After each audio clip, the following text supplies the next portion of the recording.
¿Cómo que no? ¿Se lo come o no lo dejó ver YouTube? Ah, es que el pollo hay que comérselo.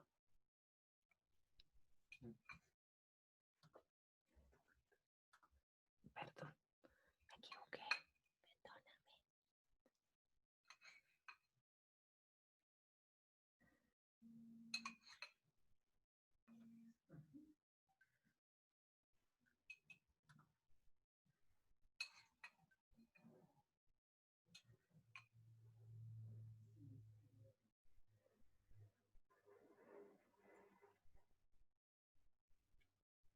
¿Y eso no se podría manejar como una sola?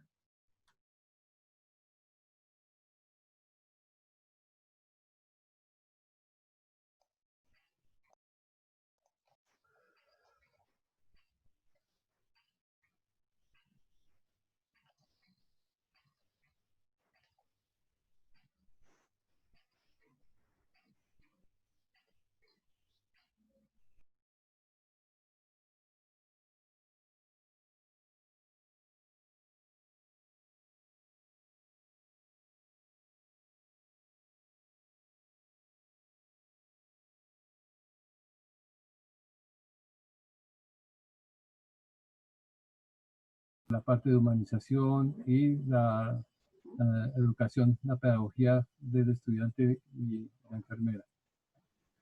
Igualmente, le damos la bienvenida al profesor Juan Carlos Díaz Álvarez, quien es profesor de la Facultad de Enfermería, enfermero, economista, doctor en bioética, con magíster en enfermería y con especialización en pedagogía para el desarrollo del aprendizaje autónomo. Con ellos, entonces, creo que vamos a disfrutar y aprender mucho hoy sobre la parte de la virtualización, un nuevo mundo, tendremos 40 minutos en el que habrá una charla entre los dos y a los últimos 10 minutos estaremos entonces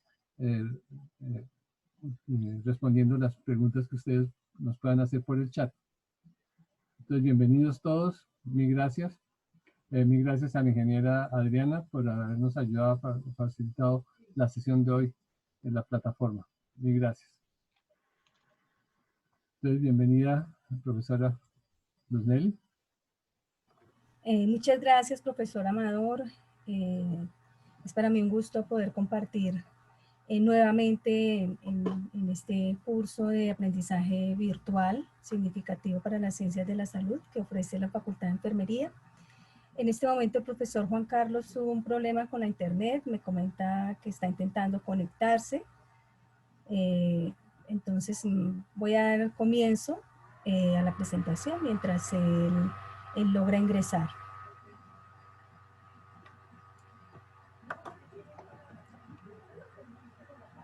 Bueno, nosotros hemos denominado esta presentación como experiencia en la formación virtual de procedimientos clínicos asistenciales para enfermería, en el que vamos a presentar precisamente una experiencia que como grupo tuvimos realizando un recurso educativo digital denominado inserción de catéter venoso periférico.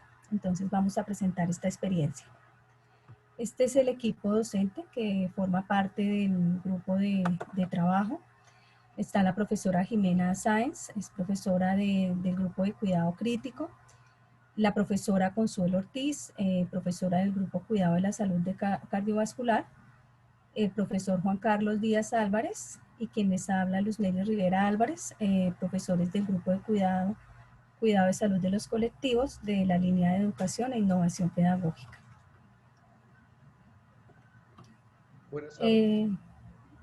Hola Juan Carlos, estamos justo acabando de empezar, acabo de presentar los integrantes del equipo y voy a proceder a presentar el contenido para que puedas continuar. Entonces este es el contenido que vamos a desarrollar el día de hoy.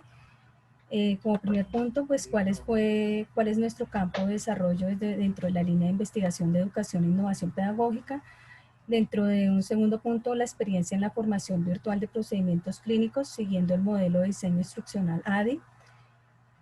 Un tercer punto, recurso educativo digital, cuidado que requiere la persona que tiene un catéter venoso periférico una experiencia de información virtual y de investigación educativa, los principales resultados de la investigación educativa y reflexiones finales. Entonces, Juan Carlos, te doy ya la palabra. Gracias. Muy buenas tardes a todos los que nos están viendo. En verdad estamos muy complacidos de estar aquí con ustedes presentando esta experiencia que hemos desarrollado, como decía la profesora Lunelli, desde la Facultad de Enfermería de la Universidad Nacional de Colombia. El primer punto que vamos a tratar en estos momentos es el campo de desarrollo de la línea de investigación de educación e innovación pedagógica. Algo interesante que ha sucedido desde hace algún tiempo es que existe una posibilidad de utilizar las plataformas de la tecnología de la comunicación con el fin de poder virtualizar algunos procedimientos clínicos a nivel hospitalario. Como la mayoría de ustedes saben, a nivel hospitalario se desarrollan a diario muchas actividades académicas de tipo operativa y manual, en donde se realizan actividades directamente en función del paciente y se manipula su cuerpo. Entonces encontramos las enfermeras haciendo procedimientos como por ejemplo canalización de venas, postura de sondas, o en la parte de los médicos haciendo endoscopías y demás. Desde esa óptica, entonces, en la Facultad de Enfermería nosotros desarrollamos en la línea de investigación, educación e innovación pedagógica un proyecto que denominamos virtualización de procedimientos clínicos asistenciales con recursos educativos digitales para el aprendizaje autónomo de esos procedimientos clínicos, específicamente para el área de los enfermeros en formación. Son varias las preguntas que nosotros en el momento nos hicimos, entre ellas, ¿cuáles o qué estrategias pedagógicas y didácticas de virtualización en el estudiante pues funcionan para aprender, basado en el concepto de la seguridad del paciente, esos procedimientos clínicos asistenciales? La otra pregunta que nos hicimos es realmente cómo aprenden los estudiantes esos procedimientos clínicos y cuáles son las estrategias que se pudieran utilizar para impactar su desarrollo y su aprendizaje autónomo. Siguiente, por favor. Entonces, el objetivo que nosotros nos planteamos fue virtualizar procedimientos clínicos asistenciales apoyados con recursos educativos digitales. Esto desde la óptica de incrementar la seguridad del paciente y cumplir todo lo que son los objetivos de formación, tanto profesional como disciplinar. Interesante fue que nosotros empezamos a mirar solamente las didácticas de e-learning, pero posteriormente nos dimos cuenta que combinando el e-learning con el blended learning, pues podríamos en un momento determinado conjugar una cuestión virtual, un aprendizaje virtual y autónomo, con un aprendizaje presencial en el laboratorio de simulación clínica. Desde esa óptica, entonces, nuestros objetivos específicos fueron los que ven en pantalla: generar estrategias didácticas de e-learning y b-learning centradas específicamente en el aprendizaje autónomo y todo lo que tiene que ver con el conocimiento de aspectos en ciencias de la salud. Lo segundo que planteamos fue fortalecer el desarrollo de esas competencias profesionales, específicamente en los estudiantes durante ese proceso educativo asistencial utilizando los recursos educativos digitales. El tercer elemento que nos pareció importantísimo es que no todos los estudiantes aprenden de la misma manera. Y hay algunos que utilizan algunos tipos de memoria, no solamente la memoria de aprender conceptos o términos, sino otros tipos de memoria como la visual, la auditiva, la memoria gráfica y demás. Entonces, quisimos con esta propuesta estimular esa memoria gráfica, visual y auditiva para que el muchacho interconectara los conceptos. Y lógicamente, utilizando además de los recursos educativos digitales, todo lo que tiene que ver el uso de simuladores de diversa fidelidad en el laboratorio de simulación. Y por último, nos planteamos establecer prácticas de cuidado seguro mediante entrenamientos de esos procedimientos clínicos asistenciales. ¿Por qué? Porque si el estudiante va con conceptos claros y además ha hecho una práctica en el área de simulación, pues hacer un procedimiento sobre el cuerpo de un ser humano real en el área de hospitalización, en alguna práctica clínica, pues le da mucho mayor seguridad al individuo que realiza el procedimiento y lógicamente respeta los derechos humanos de ese individuo sobre el cual se hace la manipulación del cuerpo para algún procedimiento asistencial. Siguiente, por favor. En ese sentido, entonces, nosotros lo que hicimos fue, a través de un modelo instruccional que se llama ADIE por sus siglas, que significan análisis, diseño, desarrollo, implementación y evaluación, lo que quisimos hacer fue básicamente utilizar esta estrategia que combina una necesidad educativa con un diseño instruccional y, lógicamente, uniendo los elementos que tienen que ver con la simulación clínica. En este caso, pues nosotros reconocemos, por ejemplo, que el ADIE, por sus siglas, es un proceso sistemático. Y ese proceso sistemático pues se recrea específicamente en ambientes virtuales de aprendizaje en donde se pueden incorporar perfectamente algunos contenidos de tipo tecnológico y temático para la construcción del conocimiento.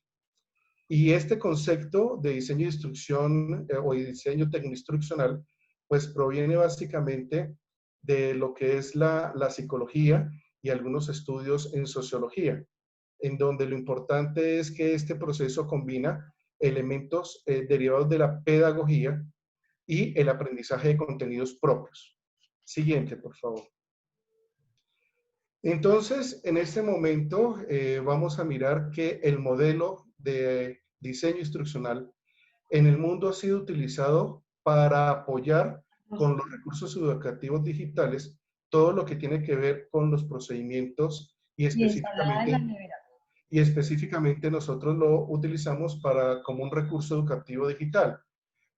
Con la estrategia, nosotros lo que pretendíamos en el momento era construir ese recurso a partir de un concepto que se llama Guía Virtual de Simulación Clínica, con el fin de fortalecer todos esos procesos clínicos asistenciales y específicamente uno, que es el que en primera instancia el estudiante se enfrenta en la carrera, y es la punción venosa.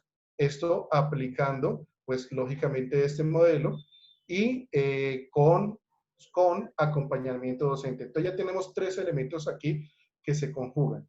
Primero, un modelo específico de enseñanza y aprendizaje apoyado por un proceso de virtualización, acompañado adicionalmente de una ayuda en el laboratorio de simulación y de la instrucción docente. Siguiente, por favor. Vamos entonces a mirar cada uno de los elementos que componen el ADIE. El A, que significa análisis, pues en ese análisis lo primero que hicimos fue identificar esa población objeto sobre la cual queríamos apoyar su construcción de conocimiento. En este caso, pues identificamos estudiantes en un núcleo específico de la carrera y ahí empezamos a identificar cuáles eran los contenidos que teníamos que incorporar y que eran los mínimos que ellos debían aprender. Lógicamente, identificamos esas necesidades de aprendizaje, miramos los enfoques pedagógicos, porque en algunos momentos esos procesos instruccionales requieren de una pedagogía instructiva y hay momentos en los que se requiere que el mismo estudiante pues tome sus propias decisiones. Y por lo tanto organizamos los contenidos en una secuencia lógica. En este caso también miramos desde la parte de la plataforma qué era lo que se requería y se requería básicamente identificar actividades en aula. Lo convencional era hacer actividades en el aula en el cual el profesor demostraba ese procedimiento clínico asistencial y luego llevaba a los muchachos al laboratorio para que hicieran su entrenamiento y casi para que devolvieran el conocimiento que el profesor había entregado. Entonces identificamos esas actividades que se desarrollaban en el aula. También hicimos como un inventario de esos medios tecnológicos que los estudiantes podían utilizar, inclusive a partir de su propio celular, tablet, computador, y miramos los elementos que se necesitaban en el centro de simulación. Siguiente. Cuando ya estuvo terminada o concluida esa etapa de análisis, o sea, qué era lo que realmente nosotros íbamos a enseñar, pues entramos a la parte del diseño. Y en este caso, el diseño precisa varios componentes. Uno, el enfoque pedagógico, ya sea un enfoque constructivista o un enfoque que lo que hace es dirigir, o un enfoque, o sea, identificamos los tipos de enfoques pedagógicos que se pudieran utilizar.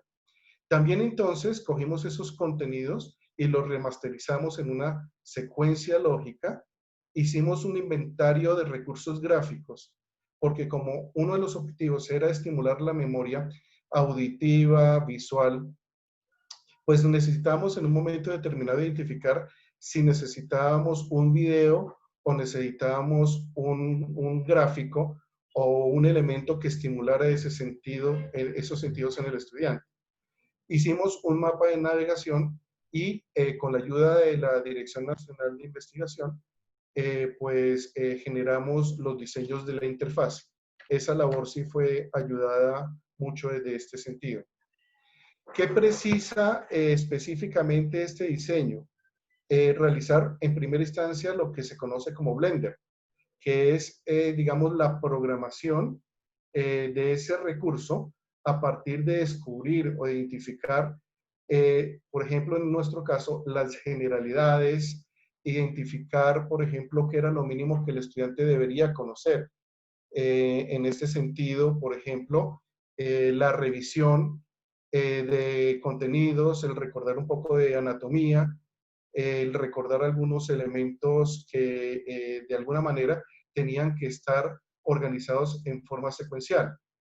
Entonces se precisó, por ejemplo, identificar el paso a paso de la actividad, en este caso de la punción venosa, para toma de muestras, para instalación de equipos, para punción, para retiro, bueno, en fin.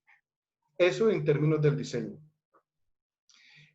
También nosotros precisamos hacer como un mapa o una guía de ese procedimiento, en donde identificamos qué eran las generalidades que el muchacho debería saber, seguidamente cómo debería él aprender, por ejemplo, a listar los equipos, y en la secuencia lógica, el tipo de punción que se realizaba ya fuere al adulto o en pediatría o en lactantes o en niños mayores, etcétera, etcétera. Siguiente. Ahora bien, también, como ya teníamos la secuencia lógica, pues elaboramos unas listas de chequeo, porque las listas de chequeo de alguna manera identificaban no solamente el paso a paso, sino que podría ser utilizado por los profesores para ya en el laboratorio identificar cuáles eran los pasos que más fácil se desarrollaban por parte de los estudiantes y aquellos que tenían algo de dificultad. Siguiente. En ese sentido, entonces, después de haber pasado por el análisis y el diseño, ahora ingresamos a la etapa de desarrollo, en donde ya fue crear específicamente todos aquellos materiales que se necesitaban para ese aprendizaje que habíamos planteado. En la siguiente etapa, pues fue la más sencilla, que fue la de implementación, o sea, lo que ya habíamos programado y desarrollado, pues lo empezamos a ejecutar. Entonces necesitamos dos elementos importantes. Uno, administrar los contenidos, alojándolos en la plataforma web, con toda la sincronización del caso. Y por último, pues la puesta en marcha de ese material didáctico para que el estudiante no solamente lo valorara, sino lo revisara el número de veces que fueran necesarios. Siguiente. Y en la evaluación, lo que hicimos fue valorar 3 momentos. Primer momento, pues hicimos como una retroalimentación o realimentación de cada una de las etapas que habíamos tomado.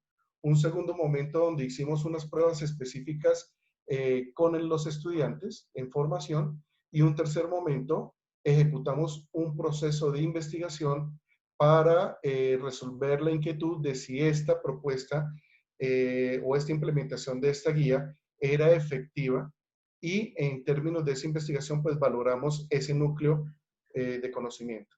Siguiente. A continuación los dejo con la profesora Luz Nelly Rivera Álvarez, quien nos hablará del recurso educativo digital, y ya pasamos de la teoría a la práctica.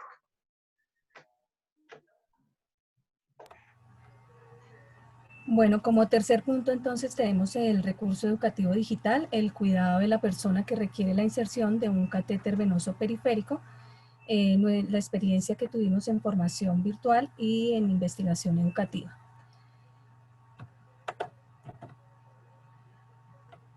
Vale la pena decir que este recurso educativo digital estuvo inserto en un macroproyecto formulado por la Dirección Nacional de Innovación Académica denominado Fortalecimiento para la Docencia en Laboratorios de la Universidad Nacional. ¿Qué busca este recurso educativo digital? Se busca hacer o aportar en la transformación de la enseñanza de pedagogías transmisionistas a pedagogías socioconstructivistas que estén centradas en el estudiante y que tengan un carácter humanista, pero además que estén mediadas por las TIC y que propicien el carácter reflexivo, participativo, cooperativo y autoformativo.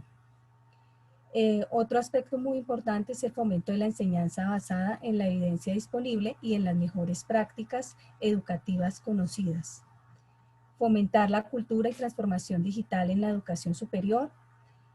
También la tendencia a valorar las ventajas que suponen los modelos de aprendizajes mixtos, como son el Blended Learning, y también la revalorización del trabajo no presencial del estudiante como uno de los principales ejes de su formación. Entonces, a continuación les voy a presentar el recurso educativo digital, cuidado a la persona que requiere la inserción de un catéter venoso periférico. Entonces voy a colocar aquí mi pantalla.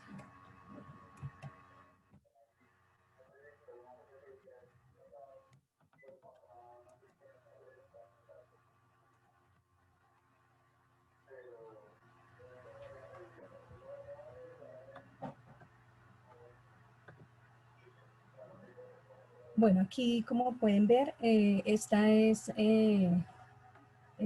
la guía del laboratorio o el recurso educativo digital, en donde nosotros, como mencionó el profesor Juan Carlos, mencionamos lo que son las generalidades de este procedimiento clínico, los equipos que se requieren, el procedimiento, el seguimiento, las complicaciones de este procedimiento, aspectos bioéticos que nos parecen muy importantes y la bibliografía. Entonces, dentro de las generalidades, por ejemplo, vamos a encontrar aquí la definición. Entonces, el estudiante va a acceder a este material virtual en el cual él va a entender que la punción venosa es un procedimiento por el cual se accede a una vena periférica o central mediante la utilización de un dispositivo vascular, que en este caso se llama catéter, con fines terapéuticos o diagnósticos.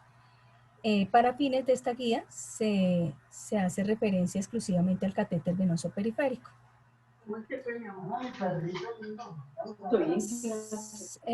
Bueno, de esta manera entonces mediante imágenes vamos presentando el contenido al estudiante, vamos presentándole por ejemplo las indicaciones de este procedimiento, en donde él de manera intuitiva puede ir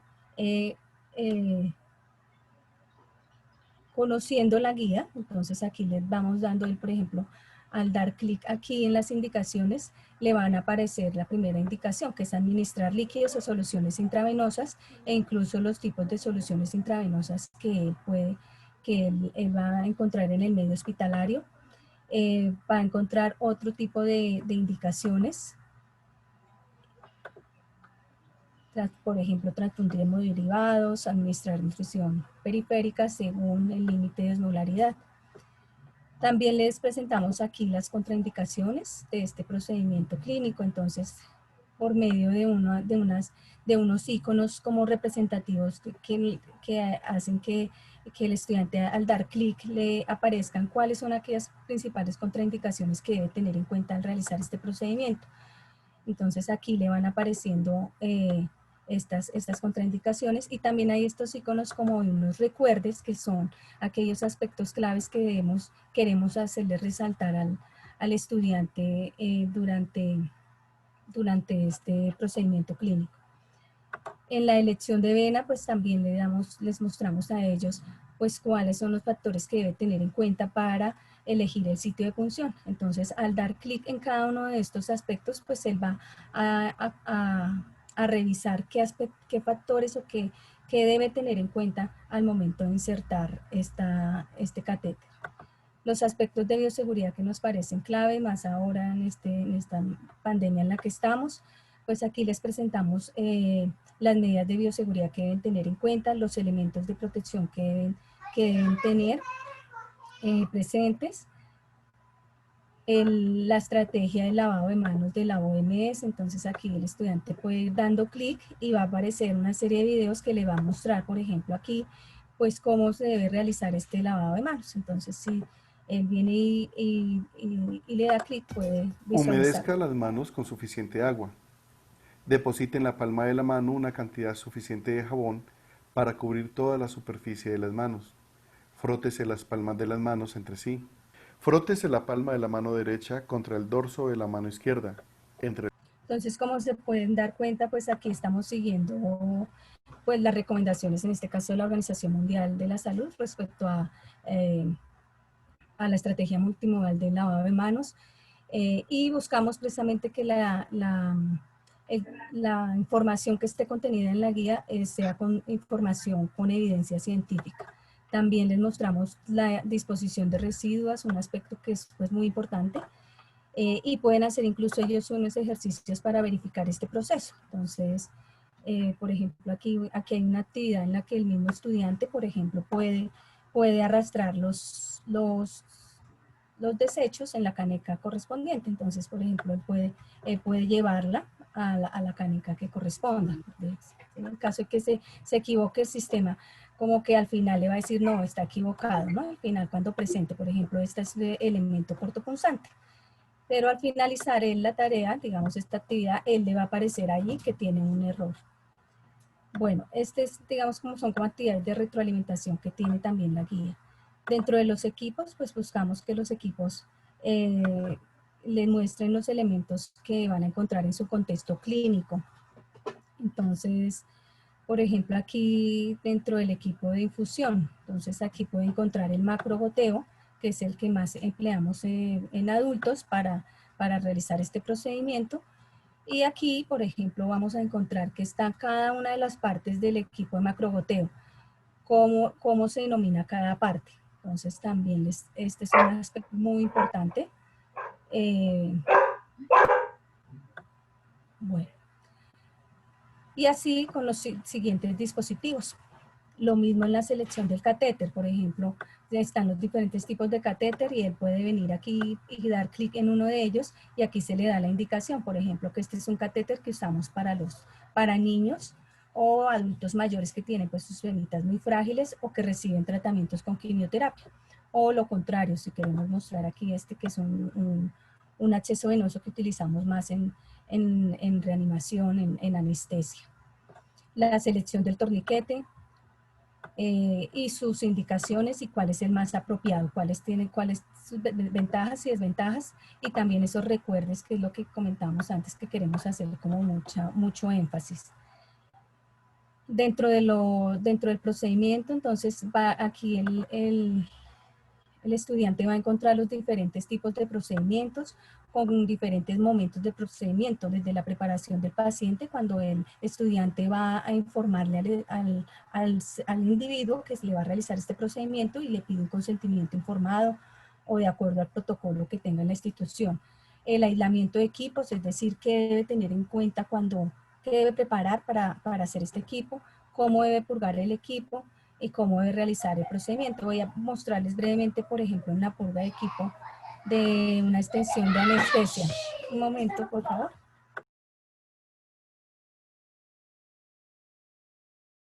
Bueno, entonces dentro del procedimiento de punción venosa para adaptar una extensión de anestesia, entonces aquí voy a presentar, por ejemplo, la purga del equipo.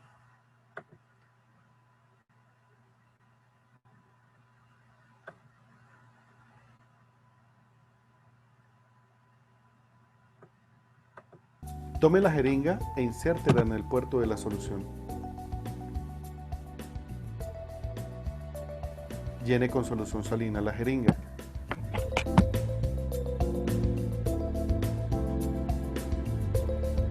Proteja la aguja con su capuchón con la técnica indicada.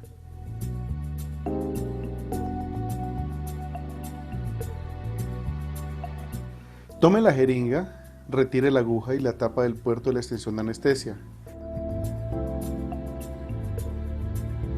Conecte la jeringa al puerto, asegúrela e irrigue verificando que no haya presencia de aire y cierre la llave de clampeo.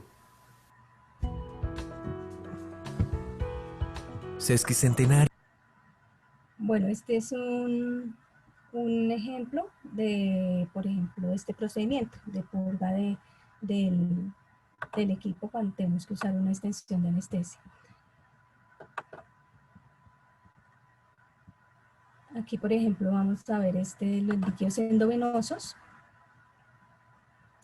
Entonces se busca que los videos pues sean lo más interactivos, ¿cierto? Que tengan las indicaciones muy claras para que el estudiante también se le facilite apropiarse del contenido y que la calidad también del audio y del sonido pues sea la más apropiada. Entonces aquí, por ejemplo, en este procedimiento, lo voy a presentar brevemente por cuestión de tiempo.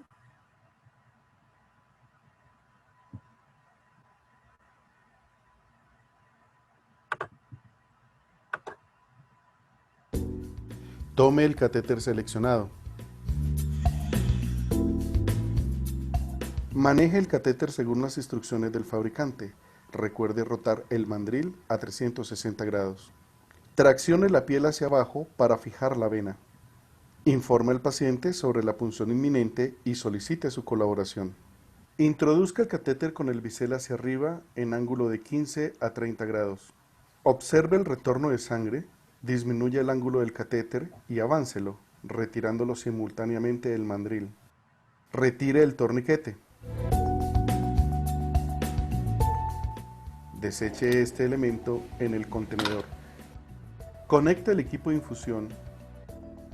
Abra la llave reguladora. Verifique el flujo de la solución y mantenga un goteo lento mientras realiza la fijación del catéter. Realice la fijación del catéter con el apósito transparente estéril o la cinta adhesiva disponible, de acuerdo con el protocolo institucional.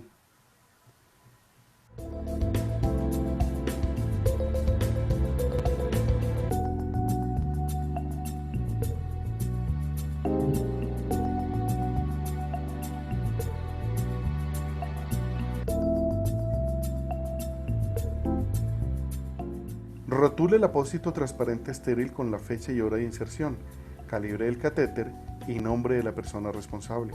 Rotule el equipo de infusión con la fecha de inserción.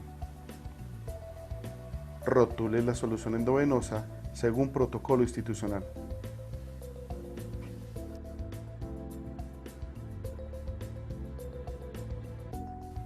Deseche los elementos utilizados en el contenedor correspondiente.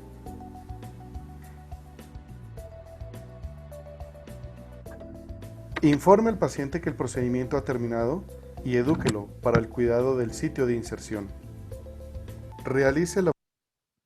Bueno, entonces aquí pues como ustedes pueden ver, pues se muestra como tal todo el procedimiento clínico y esto favorece también que el estudiante, como mencionaba anteriormente el profesor Juan Carlos, pueda ir al contenido una y otra vez, volver a repetir el procedimiento, volverlo a mirar, tener en cuenta de cada uno de los detalles. Entonces, este recurso, pues, digamos que favorece, por tanto, el aprendizaje del estudiante. El seguimiento que debemos tener como tal durante la realización de este procedimiento, las complicaciones y también algo importante, los aspectos biológicos que debe tener en cuenta cuando realiza este procedimiento, como después los principios de integridad, de dialogicidad, de individualidad, de tener en cuenta durante la realización de este procedimiento clínico al ser humano que está allí.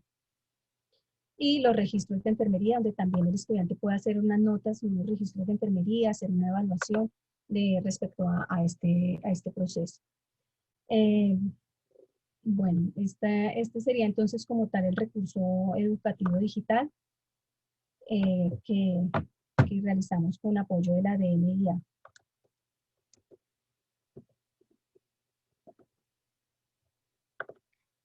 Entonces lo que...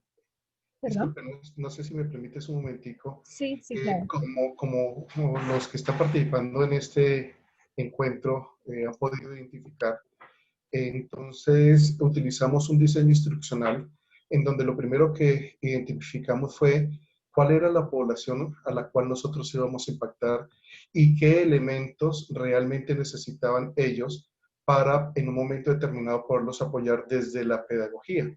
Y en ese sentido, entonces ustedes ven aquí la construcción de este recurso educativo digital a partir de una guía de inserción de función venosa y se ha llevado, digamos, todo el proceso, porque se hizo inicialmente un análisis de las necesidades educativas. Anteriormente, los estudiantes veían este procedimiento en clase con unas diapositivas y luego iban al laboratorio a devolver lo que habían comprendido y por lo general la comprensión no era mayor. En este caso, el profesor ha creado una serie de plataformas en donde está el contenido básico y específico y el estudiante en ese caso no se pierde, porque si tiene alguna duda, va al recurso educativo, mira las veces que sea el video, el contenido está allí, y cuando va a hacer la práctica en el laboratorio, pues ya con el profesor se centra a hacer una práctica más empoderada y con el concepto de la seguridad del paciente. Continúa, Nelly, gracias. Perfecto, muchas gracias, Juan Carlos. Como lo hemos mencionado, entonces los recursos educativos digitales se constituyen como instrumentos didácticos que estimulan que estimulan la memoria gráfica, visual, auditiva por repetición, favorecen también el desarrollo de pensamiento crítico y reflexivo, nos está contribuyendo también en el cambio de modelos de enseñanza eh, que ya no estén centrados en lo que el profesor enseña en el aula, sino también se va más hacia, se va a procesos que estén más basados en el estudiante y realmente en sus necesidades de aprendizaje. Ve al estudiante como un sujeto activo, autónomo, autodidacta, interdependiente y favorece tanto la seguridad tanto para el estudiante como para la persona hospitalizada al promover el entrenamiento necesario de manera previa al contacto con el paciente. Por tanto, a partir de la realización de este recurso educativo, nosotros planteamos entonces hacer un proyecto de investigación en el que buscamos evaluar la efectividad de este recurso educativo en estudiantes de enfermería de la Universidad Nacional de Colombia. Y nos presentamos a la convocatoria de innovación pedagógica de la Dirección Académica de la Universidad y que va muy en la línea del sexto desafío estratégico del Plan Nacional Decenal de Educación 2016-2026, que busca el uso de las tecnologías como estrategias de eficiencia y calidad en el sistema y en los procesos de formación. Dentro de este proyecto de investigación, pues nuestro objetivo fue precisamente evaluar el recurso educativo digital y también validar o poder evaluar cuál sería la estrategia didáctica más pertinente para la enseñanza de este procedimiento clínico. Entonces, se trata de un estudio cuasi experimental que fue realizado en los años del 2018, más concretamente en el tercer semestre o tercer periodo académico, segundo semestre del 2018, primero del 2019, con estudiantes de la asignatura de prácticas y habilidades básicas para el cuidado, que son estudiantes de tercera matrícula, entran a la primera enfermería, donde van a hacer su primera práctica clínica en los hospitales. Los criterios de inclusión fueron estudiantes de enfermería que inician la formación del cuidado básico y que no han estado expuestos a la práctica clínica, que no conocieran este procedimiento. Por tanto, uno de los criterios de exclusión fue la formación de auxiliares de enfermería o que tuvieran ya experiencia en la ejecución de este procedimiento. Tuvimos en cuenta las consideraciones éticas de la investigación médica, enmarcadas en las diferentes resoluciones, el aval por parte del Comité de Ética de la Facultad de Enfermería de nuestra universidad, como también el aval institucional para realizar en la facultad y el consentimiento informado para cada uno de los estudiantes. Aquí ustedes pueden ver, tuvimos 3 grupos de estudios, un grupo experimental 1 que tuvo 32 estudiantes, un grupo experimental 2 que tuvo 24 y un grupo de control que tuvo 35 estudiantes. Entonces el grupo 1 es un grupo que contó con la estrategia de clase teórica con profesor entrenado, más el laboratorio con el recurso educativo digital que acabamos de presentar con el profesor entrenado en esta guía y un laboratorio de refuerzo también con profesor entrenado en la guía. El grupo 2 tuvo la clase teórica con profesor entrenado, un laboratorio autónomo con el recurso, pero sin profesor, y un laboratorio de refuerzo con la guía, pero con el recurso educativo, pero igual sin profesor. Y el grupo de control tuvo la clase teórica tradicional, el laboratorio como lo veníamos haciendo en la asignatura de manera tradicional y el laboratorio de refuerzo tradicional. Entonces, tradicionalmente en la asignatura veníamos realizando este laboratorio dentro del dominio de eliminación, en el que nosotras les explicamos en el aula en qué consistía este procedimiento clínico, las indicaciones, y luego íbamos a un laboratorio en donde la profesora realizaba este procedimiento. En ocasiones 1 o 2 del grupo de estudiantes podía realizar el procedimiento por cuestión de tiempo, los demás simplemente quedaban como observadores periféricos. Y después ellos debían hacer un laboratorio de refuerzo de manera independiente con una profesora que hay en el laboratorio contratada para hacer estos laboratorios de refuerzo. Digamos que era nuestra manera tradicional de realizarlo. Ya después lo que hicimos fue incorporar dentro de nuestra metodología el recurso educativo.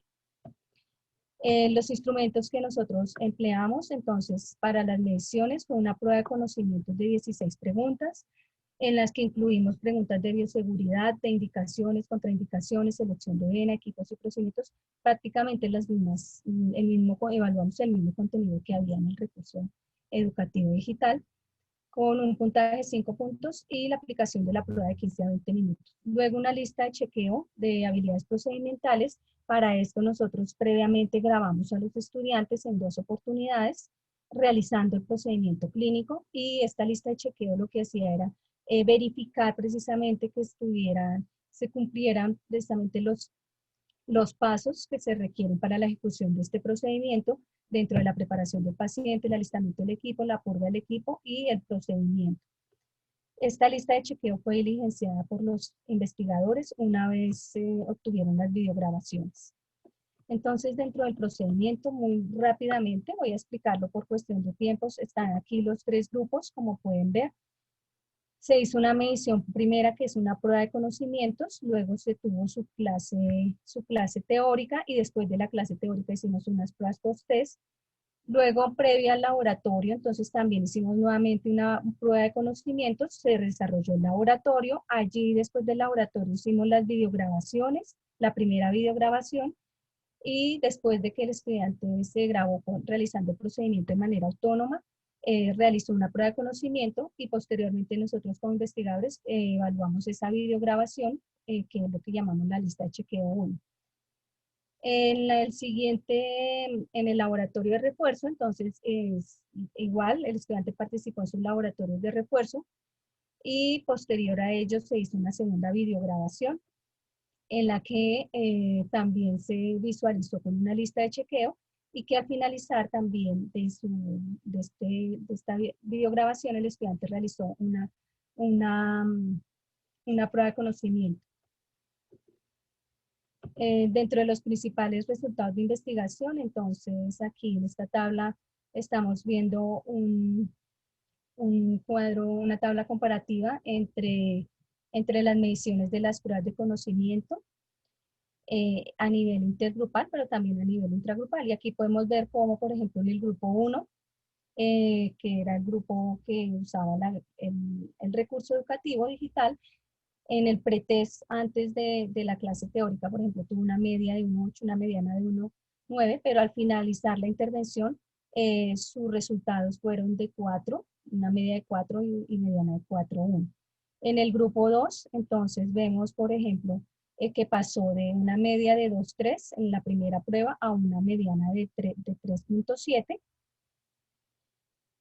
Y en el grupo control, entonces aquí vemos que era el grupo que no empleaba el recurso educativo digital. En la primera prueba tuvo una media de 2,6, pero al finalizar tuvo una media de 3,2. Aquí lo vemos mejor en un diagrama de cajas. Aquí lo visualizamos mejor en un diagrama de cajas donde se puede ver los cambios entre el grupo 0, aquí en esta digamos, y al finalizar, en la medición final, pues, el cambio que hubo se ve más en el grupo 1 y en el grupo 2, que se ve que aumentaron más, de manera más significativa las mediciones.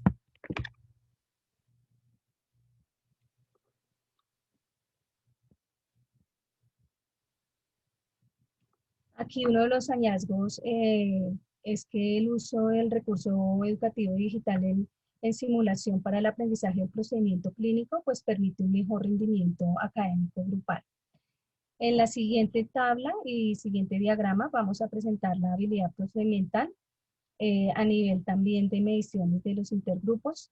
Esta fue dada por medio de las videograbaciones, entonces aquí también vemos cómo en la primera videograbación en el grupo 1 hubo una media importante de 4 y una mediana de 4, y en el grupo 2 hubo en la segunda, perdón, en la primera medición en el grupo 1 fue de 4 y en la segunda medición aumentó a 4,4.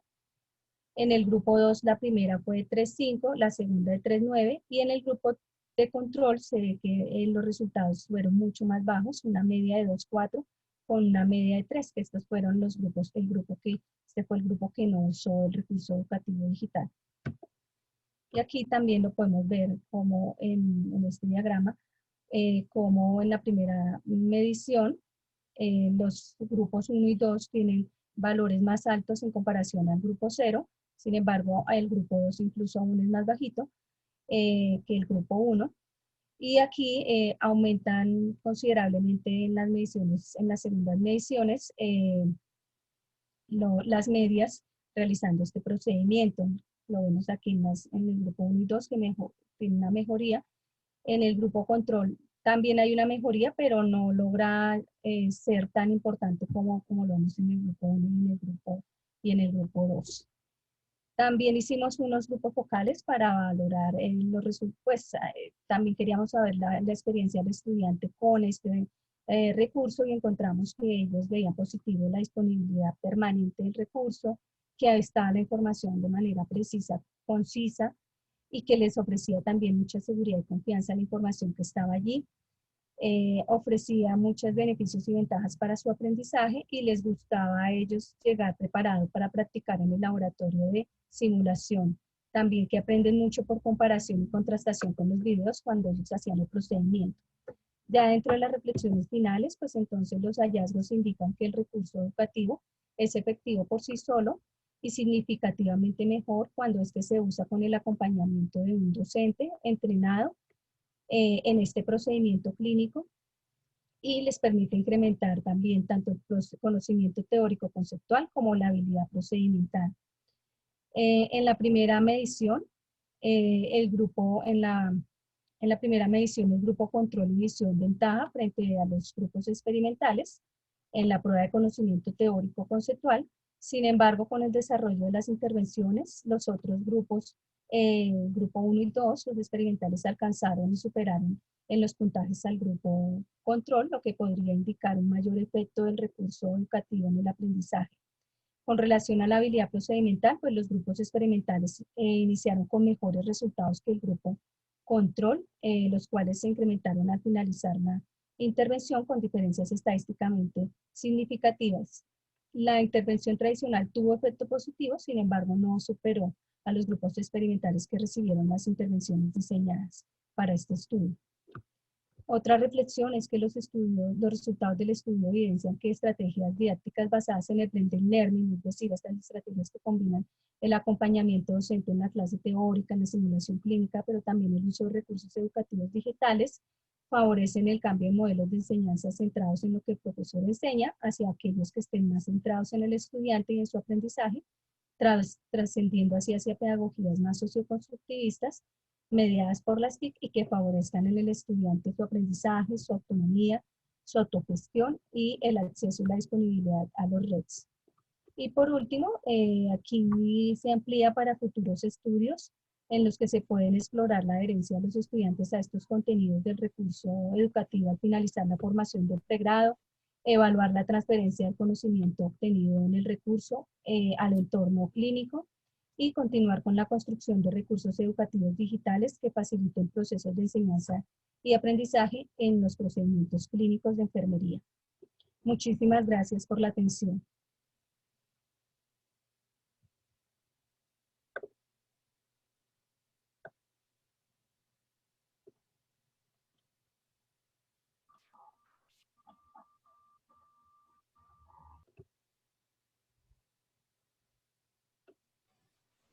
Ya, profe Luz Nelly, mil gracias. Profe Juan Carlos, muy amable por la presentación. Ahora tenemos una sesión de preguntas.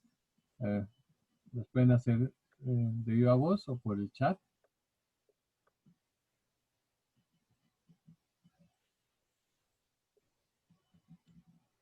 ¿Algún comentario de alguno de los presentes?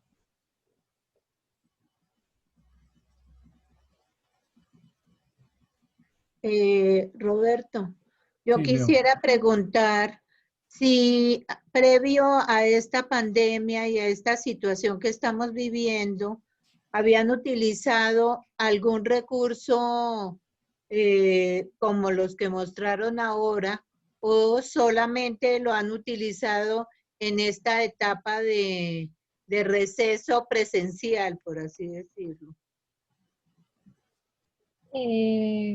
Bueno, mira, este recurso nosotros lo terminamos de concluir y digamos ya de evaluar en el primer semestre del 2019.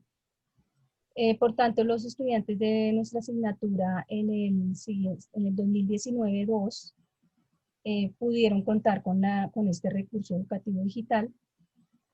Y fue muy, muy interesante porque, pues, por ejemplo, personalmente soy profesora de la asignatura. Los estudiantes llegaban mucho más preparados al laboratorio, pero además cuando estábamos en práctica clínica, como yo había hecho la evaluación en las listas de chequeo, ya sabía cuáles eran los puntos que a veces les daba más dificultad a los chicos para realizar los pasos que eran los que más complejos. Por ejemplo, colocar el torniquete para el estudiante no era tan fácil, o el hecho de regular, abrir la llave reguladora. Al comienzo los estudiantes no entendían esto de la llave reguladora, cuánto la debían abrir, hacia dónde la debían girar. Entonces, tuve la oportunidad de evaluar estas listas de chequeo, sabía en qué aspectos centrarme, entonces podía decirle, chicos, ojo, centrémonos aquí cómo estamos poniendo el torniquete, miremos aquí cómo estamos purgando el equipo, recuerden lo que vimos en la guía virtual, recuerden tal ejecución, recuerden la llave reguladora, hacía más énfasis en aquellos aspectos que vi que eran necesarios como de reforzar en la enseñanza. Este primer semestre, en el 2021, pues también los chicos pudieron también tener acceso al recurso educativo digital, e incluso los estudiantes que ya han pasado por nuestra asignatura nos piden que por favor que les permitamos poder tener el acceso, porque es una información que les sirve no solo para nuestra asignatura, sino para las siguientes asignaturas, cuando ellos tengan que realizar este procedimiento clínico. Entonces, hemos visto cómo el tener el acceso y disponible la guía en un ambiente virtual pues permite también garantizar como condiciones de igualdad para los estudiantes, para que cada uno la estudie a su propio ritmo, de acuerdo a su mejor manera de estudiar, a sus propios tiempos también. Gracias, profesora Dusnelli. Hay algunas preguntas. Bueno, en primer lugar, hablan de lo excelente y felicitaciones al equipo de investigadoras. Otra pregunta, Sergio Lozada, ¿se realiza evaluación de los recursos periódicamente y cómo se realizan los ajustes?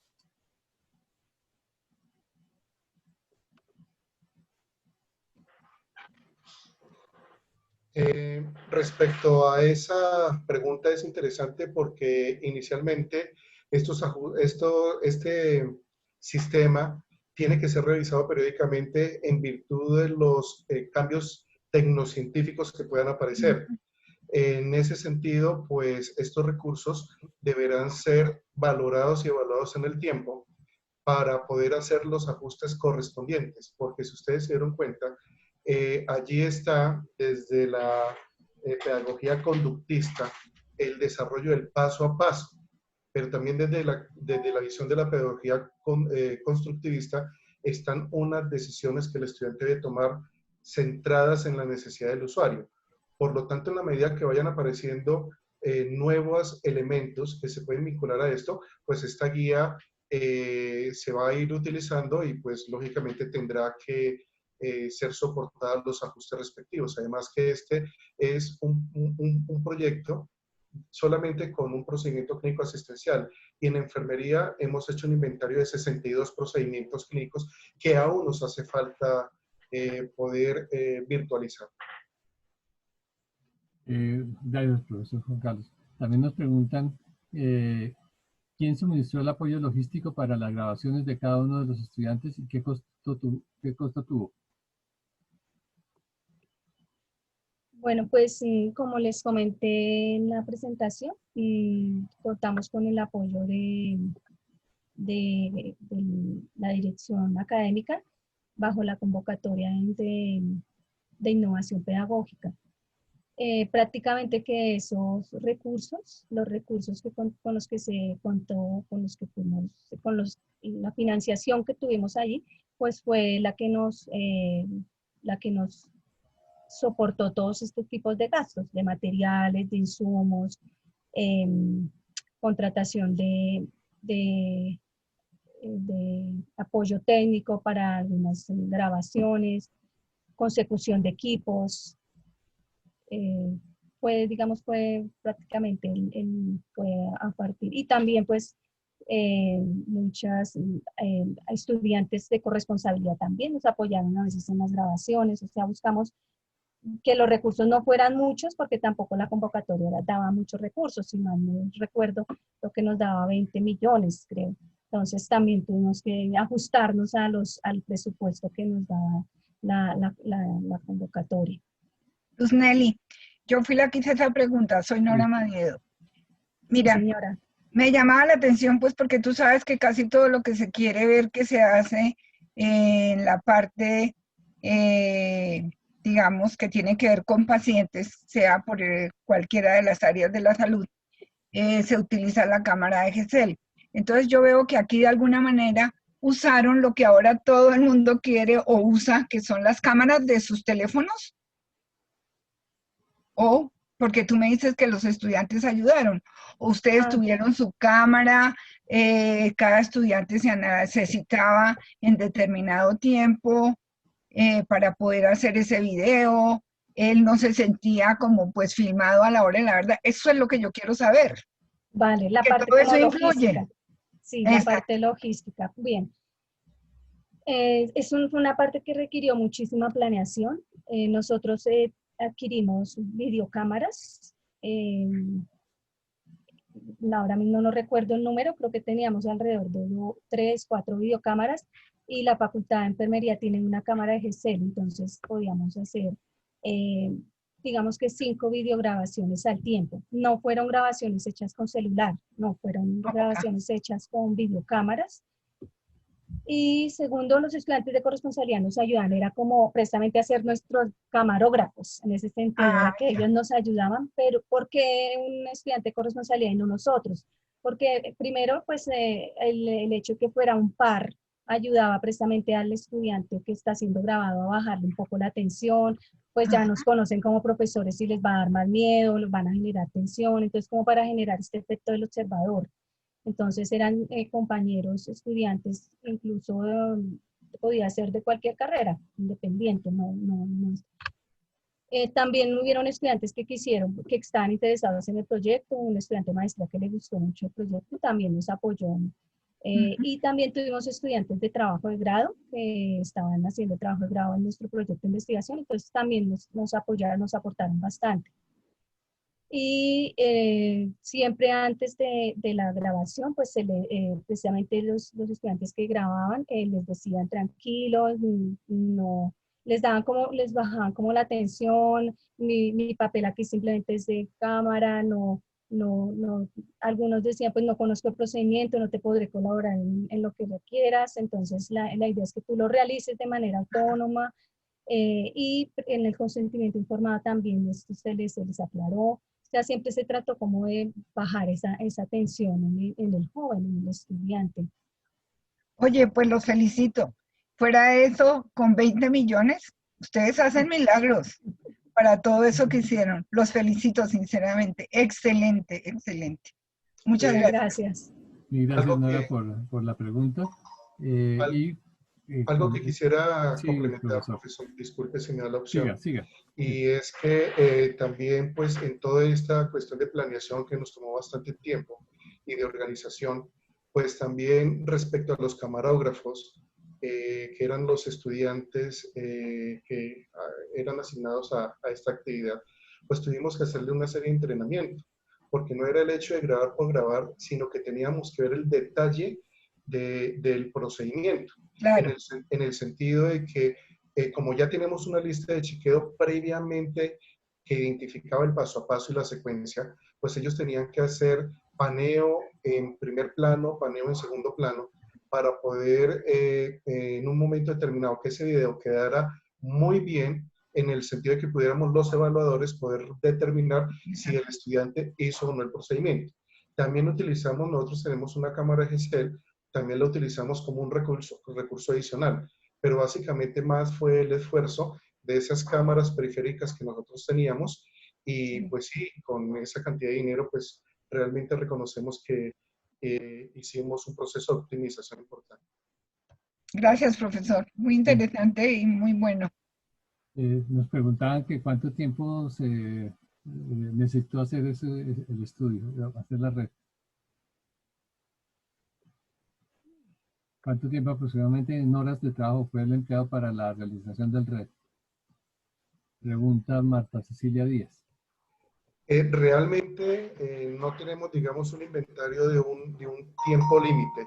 Esto nos costó inclusive horas nocturnas de trabajo, horas de fines de semana, y fue lo único que no contabilizamos, porque es que inclusive para pensar cuál es el contenido mínimo, se utilizaron muchas horas por fuera del aula. Entonces no tenemos como un inventario de que se utilizaron 100 o 300 horas. Igual como fue nuestra primera experiencia, tal vez utilizamos tiempo inclusive propios, y eso fue mucha reunión y mucha coordinación. Pero este ejercicio realmente requiere demasiado tiempo, exige demasiado tiempo y dedicación, porque nosotros vamos al detalle de la grabación, al detalle del contenido, al detalle de reunirnos para identificar entre los profesores qué era lo mínimo que el estudiante debería saber y demás. Entonces, en términos de tiempo, estamos sobrepasados. Sí, ahí lo que vale es lo más importante es la motivación y el deseo de enseñar. Creo que eso es lo que nos mueve a todos los que estamos acá. Luz Nelly, Juan Carlos, profesores, mil gracias por la participación en el curso. Antes de que se retiren todos, estoy colocando este link, que necesito que ustedes se entren a ese enlace para la asistencia a la reunión del día de hoy. De nuevo, mil gracias a todos los presentes, lo mismo a las dos profesoras, mil gracias. a María Luisa por el apoyo detrás de cámaras y a la ingeniera Adriana por haber logrado que pudiéramos hacer la sesión sin ningún trauma. Mil gracias a todos. Muy buenas tardes. Muchísimas gracias, profesor Amador, por esta invitación. No, a ti. Gracias.